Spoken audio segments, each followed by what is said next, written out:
I mean, the context for this is that Israel-Gaza is sort of everyone's focal point, but there are long-running conflicts behind this. And the Houthi insurgents, who have tried for more than a decade to seize power across all of Yemen and do hold part of it, they're trying to leverage what's happening in Gaza to bolster their standing in Yemen. And they're doing that through the attacks on shipping in the Red Sea, which is having a very damaging effect on the global economy. So how are the US and UK responding? They have already launched strikes on some Houthi sites from where the rockets and the drones are being fired. And what they're signaling is we're going to expand that range of targets in the days to come if you all don't knock it off. I don't expect the Houthis to knock it off, but the question is, does it begin to limit the attacks on the shipping to such an extent that some of it can return to this Red Sea route? Yeah, because that has been a key point, the way it's disrupting a very important trade route at a time when the globe really can't necessarily manage that kind of complication. Yeah, 12% of the world's trade goes through the Red Sea, so it's not a small amount.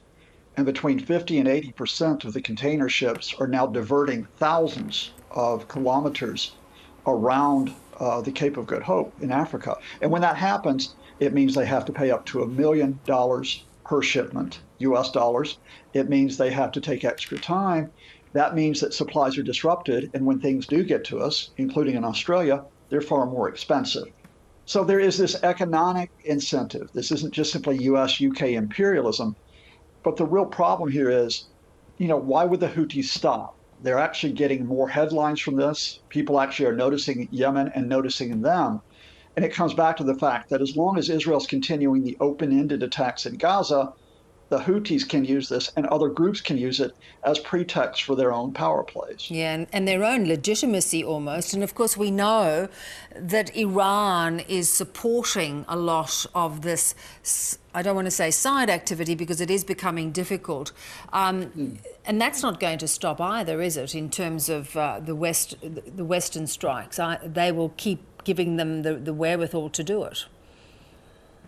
Absolutely, they will not stop because the Iranian regime is caught in a paradox. They like to declare we're the axis of resistance, we stand up to the Israelis, we stand up to the West. But the regime's quite vulnerable right now.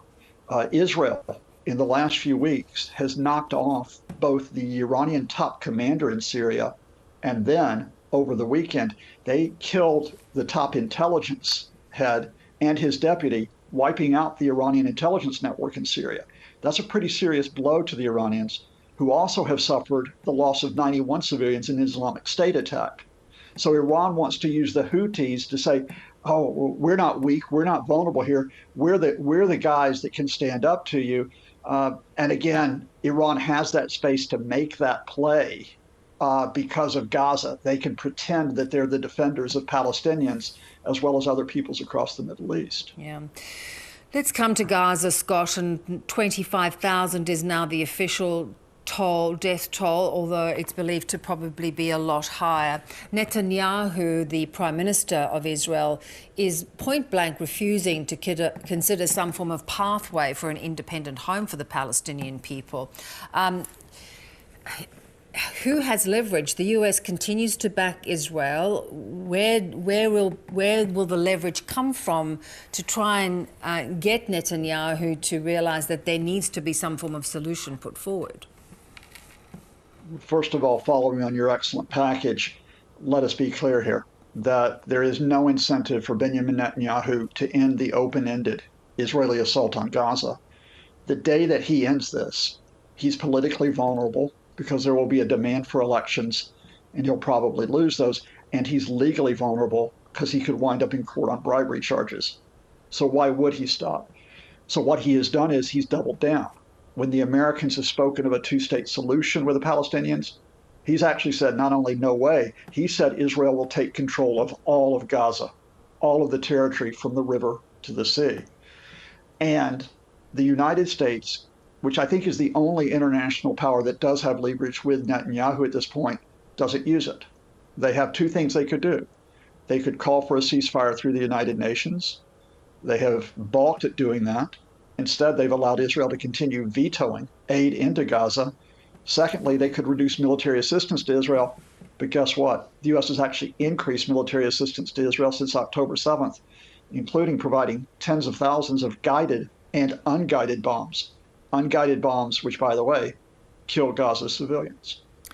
At the same time, you know, there are still well over 120, 130 hostages that are still being held by Hamas. Does the fact that that issue remains still keep Israelis supporting Netanyahu, that there will be no push for change as long as there are hostages being held? Well, Israel's a very diverse country in terms of its opinion, so this isn't an either or. I think you have seen that the families of the hostages have got their own traction inside Israel because this is such an emotive issue. And many families of the hostages are calling for a ceasefire to open up the space to get their loved ones back. Because let's be clear, Hamas will not release any more hostages unless there's a ceasefire.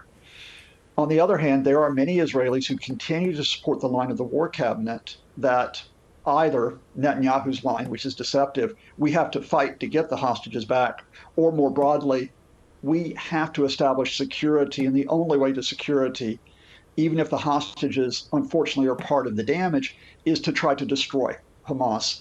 So I think at the moment, there still is too much support in Israel to continue these operations. But if they get bogged down, if more hostages die, that could begin to tilt. And I think, well, if the U.S. isn't going to exercise leverage, maybe some Israelis will at some point, not soon, but weeks from now, to try to stop the fighting. Yeah.